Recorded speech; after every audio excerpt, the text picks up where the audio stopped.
नमस्तेस्तु भगवन् विश्वेश्वराय महादेवाय त्र्यम्बकाय त्रिपुरान्तकाय त्रिकाग्निकालाय कालाग्निरुद्राय नीलकण्ठाय मृत्युञ्जयाय सर्वेश्वराय सदाशिवाय श्रीमान् महादेवाय नमः।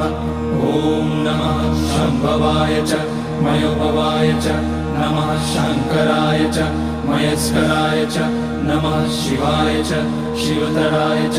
ॐ त्र्यम्बकं यजामहे सुगन्धिं पुष्टिवर्धनम् उर्वारुकमिव बन्धनान् मृत्योर्मुक्ष्यमामृतात्। नागेन्द्रहाराय त्रिलोचनाय भस्माकराय महेश्वराय नित्याय शुद्धाय दिगम्बराय तस्मै नकाराय नमः शिवाय। मन्दाकिनी सलिलचन्दन चर्चिताय नन्दीश्वर प्रमथनाथ